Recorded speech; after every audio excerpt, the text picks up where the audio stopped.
एक बादशाह था जिसकी 6 बेटियां थीं और कोई बेटा नहीं था। जब मलिका ने खुशखबरी सुनाई कि वो एक बार फिर मां बनने वाली है तो बादशाह ने सख्ती से कहा कि अगर ये बच्चा भी लड़की हुआ तो मैं इसे जिंदा नहीं छोड़ूंगा। ये सुनकर मलिका बहुत परेशान रहने लगी।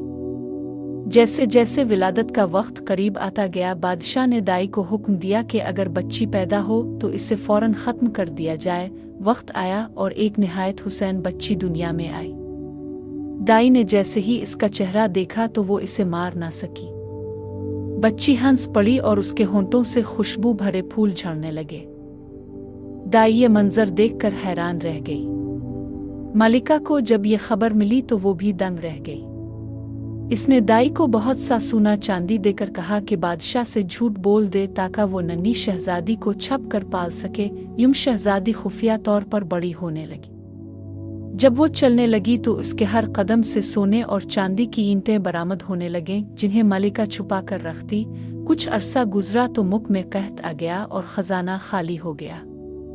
बादशाह फिक्रमंद बैठा सोच रहा था कि मुख कैसे संभाले। तब मलिका ने अपने खुफिया जखीरे से चंद ईंटें लाकर बादशाह को दे। बादशाह हैरान हुआ और वजह पूछी। मलिका ने कहा कि पहले वदा करें कि मेरी जान बख्शी होगी। बादशाह ने वदा किया तो मलिका ने अपनी 7वें बेटी को सामने ला खड़ा किया। वो चलती तो सोने चांदी की ईंटें बकेरुत और मुस्कराती तो फूल झड़ते। बादशाह ने पहली बार अपनी नन्ही बेटी को देखा तो इसका दिल पसीज गया। इसने मलिका को मुआफ कर दिया और बेटी को सीने से लगा लिया, लेकिन बड़ी बहनों के दिल में हसद की आग भड़क उठी। बादशाह ने हसद खत्म करने के लिए अपनी सबसे छोटी बेटी के लिए एक अलग शानदार महल बनवा दिया। एक दिन बादशाह को सफर पर जाना था। इसने बेटियों से पूछा कि वापसी पर क्या तोहफा चाहिए। छोटी शहजादी अपनी दुआ में मसरूफ थी। इसने अपनी कनीज से कहा सब्र। कनीज ने समझा कि शायद कोई चीज है जिसका नाम सब्र है।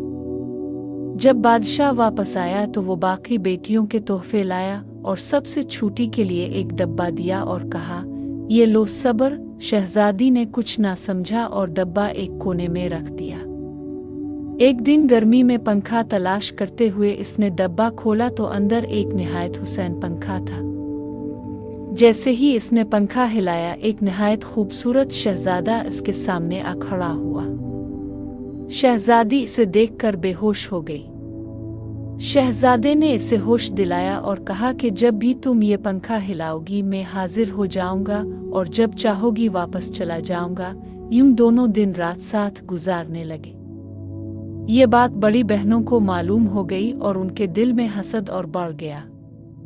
उन्होंने ज़ाहिरी मोहब्बत दिखाते हुए राज जाने की कोशिश की। एक दिन उन्होंने कहा कि हमने तुम्हारे मेहमान के लिए नर्म बिस्तर तैयार किया है, मगर इस बिस्तर पर उन्होंने शीशे के टुकड़े बिछा दिए थे। छोटी बहन ने एतबार किया और पंखा हिलाकर शहजादे को बिला लिया। शहजादा जैसे ही बिस्तर पर लेटा, शीशे के टुकड़े इसके बदन में चुभ गए और वो खून में नहा गया। घबराकर शहजादी ने पंखा हिलाया और इसे वापस इसके मुख भेज दिया।